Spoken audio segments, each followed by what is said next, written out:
Pauta al Día con Hernán Higuera. Los hechos tal y como son, amables oyentes, 6:23 minutos. Estados Unidos ha revelado que desplegó en Ecuador una operación militar que va en serio contra organizaciones terroristas. El Comando Sur de los Estados Unidos ha informado que fuerzas de su país junto a las de Ecuador han iniciado operaciones militares. Incluso hay un video desclasificado que muestra el despliegue de tropas en territorio ecuatoriano.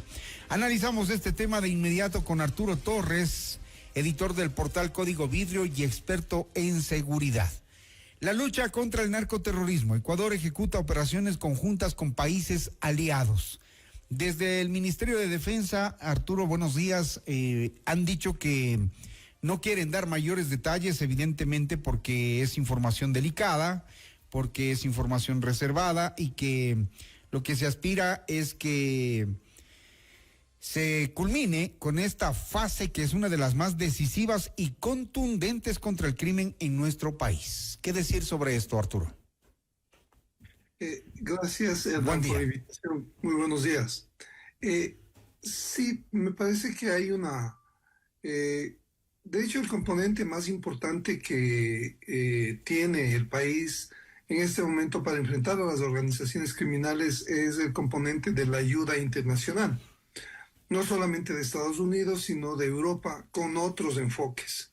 El de Estados Unidos se ha enfocado mucho en el tema de la seguridad y un poco va en la línea que el gobierno ha trazado para enfrentar a los grupos criminales, es decir, la línea de la mano dura, tratando de detener y descabezar a las organizaciones criminales desde el año anterior, lo cual todavía no ha dado resultados. Es más, según los últimos informes del mismo gobierno, lo que eso ha generado es una fragmentación de las organizaciones criminales y un empoderamiento en más sectores, en más provincias. En 9 provincias del país se ha expandido la violencia y los homicidios. Entonces, también hablan de un problema de violencia y de criminalidad estructural, Hernán. Uh-huh. Eso no se resuelve con tropas, Hernán. Claro, no. Entonces, perdón que sostenga eso porque es un antecedente inmediato de lo del decreto del presidente. Esto está establecido en el decreto. Entonces, si es que hablamos de un problema estructural, una operación con tropas, digamos, militares, no va a solucionar un problema estructural. Lo que va a hacer es, por el momento, ¿no es cierto?, golpear a ciertas organizaciones. Todavía eso no se ha visto, porque ya vemos que el crimen organizado, las organizaciones, las bandas, están moviéndose, mutando constantemente. Las cabecillas de las bandas no están aquí en el país ya, Hernán, están fuera del país. Lo de ayer, lo de la mafia albanesa, ¿no nos dice quizá lo contrario? Digamos, un golpe fuerte, $1 millón, 7 toneladas de droga. ¿Momentáneo eso? Sí, momentáneo porque son estructuras que se han enraizado desde hace muchos años, desde hace más de una década. Entonces, estas organizaciones tienen unas facilidades de tener varios liderazgos horizontales, ya no son verticales. Lo de esta operación de más de un año que han hecho entre Estados Unidos, con la cooperación de Estados Unidos, la Unión Europea y Ecuador, es un golpe que es importante, pero las organizaciones siguen intactas, Hernán. ¿Por qué siguen intactas? En el fondo, porque solamente se capturan, porque los que están capturados en Europa, ¿no es cierto?, es parte de este trabajo conjunto, pero no olvidemos que en realidad lo que se necesita es fortalecer el eje aquí en el país de justicia, donde hay mucha corrupción, de los organismos de control, donde hay mucha corrupción, y esos ejes no se están abordando. Estamos poniendo el énfasis en este tipo de operaciones de detención de cabecillas que lo único que hace es fragmentar más a las organizaciones. Entonces, yo creo que hay un gran esfuerzo como decía, de la comunidad internacional, del apoyo internacional. Pero si nosotros no hacemos lo que tenemos que hacer casa adentro, es decir, tener una mirada más multidimensional del problema y transparentar claramente las cifras, el hecho de decirle a la gente, esto no se va a acabar de la noche a la mañana. Este es un fenómeno que va a durar algún tiempo en consolidarse, porque así mismo tomó mucho tiempo en enraizarse. Entonces, Hernán, va a pasar lo mismo. Estados Unidos ha hecho varias intervenciones militares, ¿no es cierto? Ha apoyado a varios países. ¿Y qué es lo que ha ocurrido después de la salida de Estados Unidos? Que se fragmentan más los grupos, que se empoderan más los grupos. Es decir, todas las guerras y estos ataques puntuales que hace Estados Unidos en varios países casi siempre terminan en una diversificación de los conflictos en los países donde se hacen estas intervenciones, porque las instituciones no son fuertes, porque no se fortalecen a las instituciones y solo se pone énfasis en este eje policial militar, sin pensar en que lo más importante es que las instituciones como la justicia, como las que están encargadas del control financiero, del lavado, se fortalezcan y la sociedad también entre a participar en lo que le toca para fortalecer esta política y esta estrategia de seguridad que tiene que tener varios ámbitos de ataque.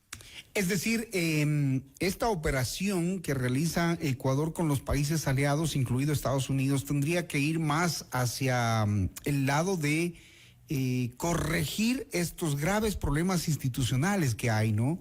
Salud, educación, justicia, legislación, es decir, todo este enrollo en el que estamos metidos no se soluciona capturando gente, porque ya creo que ya no tienen ni espacio para encerrar a tanta gente.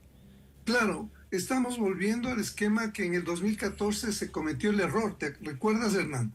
Las grandes bodegas humanas, estos grandes centros delictivos que luego en lo que se convirtieron es grandes centros operativos para el crimen organizado. El hecho de construir más cárceles y de tener más gente, lo que ha demostrado en toda Latinoamérica, es que ahí es donde se consolidan y se tejen más alianzas a nivel delictivo y por lo tanto hay más hacinación, crece la sobrepoblación criminal y además, sobre todo, se tejen estas alianzas que luego se expresan en las calles. En el caso más reciente y notorio es el de Brasil, ¿no es cierto? Donde se siguen en esta dinámica, donde los grandes carteles nacieron en las cárceles. Un problema grave es el de las cárceles, que también está siendo apoyado por la Unión Europea, por ejemplo, para lograr de alguna forma pasar a un eje de rehabilitación. Porque no logras nada deteniendo más gente si luego no les das alternativas cuando regresen y salgan a la calle y no tienen posibilidades de hacer otra cosa. Entonces, lo que se ha visto, Hernán, a nivel regional, es que lo que más ha incidido en reducir la capacidad y el crecimiento, la expansión del crimen organizado, es, por ejemplo, trabajar con los jóvenes y los adolescentes que son reclutados por las bandas. Es decir, en el territorio, dar más servicios, hacer intervenciones de educación, mejorar las condiciones de vida, darles la posibilidad de que encuentren un empleo. Si es que no se hace eso de manera paralela y sostenida, este fenómeno no va a cambiar, porque la tendencia este año, Hernán, es precisamente a que sigan aumentando los homicidios. Y eso también está dateado por los informes del mismo gobierno. Entonces la receta debe cambiar. Y yo sé que estas operaciones son importantes, pero no es lo único no es lo que nos va a sacar de esta gran problemática que ha vuelto al Ecuador, al país más violento de la región, y es uno de los países que más crece a nivel de crimen organizado. Y un dato que es importante es la resiliencia, es decir, la respuesta del Estado también ha disminuido en Ecuador en este año según el índice del crimen organizado transnacional. Y eso es fundamental. ¿Qué es la resiliencia? ¿Cómo está respondiendo el Estado? ¿Por qué no responde bien el Estado? Porque hay una corrupción sistémica, hermano. Entonces, cualquier operativo que realicen, si tienen operadores dentro del Estado que van a boicotear esas operaciones, no vamos a llegar muy lejos con esta estrategia que el gobierno sigue apostando. O sea, para cuestiones de limpiar al Ecuador de estas bandas criminales, narcotraficantes, que reclutan a todo tipo de profesionales en todo tipo de instituciones, se requiere quizá el apoyo, pero ¿qué hacemos, por ejemplo, cuando la justicia le da la espalda al país en casos en donde un presidente de la judicatura aparentemente influye con otro director y quieren salvar a un narcotraficante? Allí, ¿cómo operar? ¿Cómo ejecutar esas acciones? Porque no solamente están en las calles, como vemos, también están en las instituciones que buscan salvarlos de la justicia, y entonces parecería que la lucha no es igual. Así es. Si es que ese es el enfoque transversal. O sea, creo que el gobierno está solamente poniendo el énfasis sobre todo en el tema de más militares y más policías, más detenciones, más capturas. Y eso es equivocado, eso ya lo ha demostrado. Lo han demostrado desde el año pasado, cuando se declaró el conflicto armado. En lugar de reducir los índices, han aumentado. Entonces, ¿qué se está haciendo en la justicia para precisamente combatir la corrupción de los jueces que operan para la criminalidad? Y los fiscales que se hacen los locos, ¿no? Que no actúan. Totalmente. O que actúan selectivamente. Están involucrados. En la fuerza pública también. Esto se ha identificado. O sea, los tres sectores, Hernán, y este es un dato bien importante porque son los índices que se han medido. Los tres sectores donde hay menos respuesta son los tres sectores donde más corrupción hay. Es decir, las entidades públicas, el gobierno, la asamblea. En el caso del Poder Judicial es evidente, y en el caso de la fuerza pública también. Entonces, si es que tú no tienes una estrategia anticorrupción para purgar las instituciones de los operadores de las organizaciones criminales, no vas a llegar nunca lejos en ninguna operación ni en ninguna estrategia para enfrentar este fenómeno que tiene una característica, que es que muta, que se adapta rápidamente, que es transnacional, que tiene muchas cabezas invisibles que no aparecen. ¿Quiénes se detienen? Se detienen a los que transportan la droga aquí en el Ecuador, a miembros, a veces cabezas de las organizaciones, pero que son inmediatamente reemplazados. Entonces, creo que no nos entregan una cabeza grande, digamos, un rimbombante nombre de un narcotraficante que está acá en Ecuador, o de los líderes que políticamente sí se conocen, pues, ¿no? Fito está detenido en Estados Unidos, Pipo está detenido. ¿Y qué pasa con las estructuras, Hernán? Siguen creciendo. Esa es la paradoja. Y eso dicho en los mismos informes del gobierno. No lo estoy diciendo yo. Tú eres un investigador de este tipo de temas de seguridad y de estas operaciones. Has revelado en tus investigaciones periodísticas todo lo que ha venido pasando en el Ecuador. ¿Qué expectativa tienes de lo que anuncia el Comando Sur de los Estados Unidos?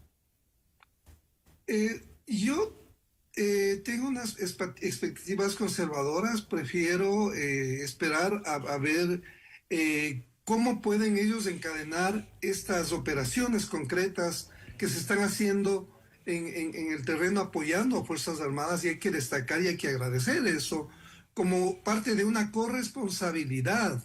Hernán, no olvidemos que este fenómeno es desatado por la demanda también que existe en Estados Unidos y en Europa de cocaína. ¿Quién compra la droga más, no? Y Ecuador está en el medio. Entonces, la ayuda que nos dan realmente yo creo que es una compensación por todo lo que está pasando en un país que no es productor de cocaína, pero creo que, de nuevo, o sea, es una muy buena iniciativa, pero tiene que el gobierno dejar ese paternalismo, ¿no es cierto?, de pensar que desde afuera van a llegar las soluciones. Si nosotros no solucionamos los problemas internos que tenemos para conjugar una estrategia multilateral, uniendo a todas las instituciones, gobiernos locales, alcaldías, a la academia que dé los insumos informativos. Es decir, creo que eso es lo que le falta al gobierno como sumar, ¿no? Para poder salir de esta crisis. Y respetar los concursos de designación de autoridades también, porque ahí se nota claramente que se quiere hacer una injerencia para manejarlo políticamente, lo que no deberían manejar políticamente. Tenemos el tema de la elección del fiscal, y allí pues en realidad que ya a la gente nos da miedo saber cuál va a ser el desenlace, porque ya intuimos por dónde van y qué es lo que quieren. Eso también es parte de la seguridad que quiere el país. Exacto, es que la seguridad no está expresada solamente en lo delictivo. La seguridad tiene un eje clave que es la justicia, que te da seguridad jurídica, que enfrenta la impunidad, que es de la que se han nutrido estos grupos criminales, ¿no es cierto?, para entrar en esa puerta rotativa que es, o esta puerta giratoria de la justicia, porque saben que hay jueces que tienen precio, o hay otros jueces que tienen miedo, sobre todo en provincias, donde no tienen mucha alternativa. Entonces, si es que no fortalecemos el trabajo en el ámbito de la justicia para darles más seguridad a los jueces, más capacitación, purgar a las instituciones, cualquier decisión, cualquier medida, cualquier política que se encamine no va a llegar muy lejos, con un añadido, Hernán, que es el tema de fortalecer, además mucho más, el tema de seguir el dinero y desbaratar a las estructuras económicas que están actuando también ahí con ayuda de operadores en los diferentes organismos de control, y creo que ese es un eje fundamental que debe fortalecerse, y entiendo que la Unión Europea está apoyando eso, pero eso es lo que necesitamos como apuntalar mucho más, y ahí podríamos ya tener como algo mucho más consolidado. Muy bien, Arturo, gracias por atender nuestras preguntas, por atender nuestra invitación a analizar este tema tan importante. No es necesario solamente operaciones policiales y militares, sino también darle independencia, seguridad jurídica a este país, que los jueces y los fiscales actúen de manera independiente y con fortaleza, porque no vale llenarnos únicamente de detenidos, nos ha dicho Arturo Torres. Gracias, muy gentil. Solamente una cosa, Hernán, perdona. Sí. Creo que hay que destacar el papel de Fuerzas Armadas y de la policía. O sea, hay un gran esfuerzo, es más, o sea, están desbordados. Día y noche, así es. En diferentes áreas, y eso hay que cuidar, porque imagínate todos los recursos que se están gastando ahí, el desgaste que existe para los miembros de policía y Fuerzas Armadas. Entonces, se está delegando demasiado y hay otras instituciones que no están haciendo su trabajo. Eso también es importante. Y da esa sensación de trabajo fallido, ¿no? Si no funciona, si detienes y finalmente quedas en nada. Así Exacto. es. Gracias Arturo Torres, muy gentil. Gracias, Hernán. Un excelente día. 6:41 minutos.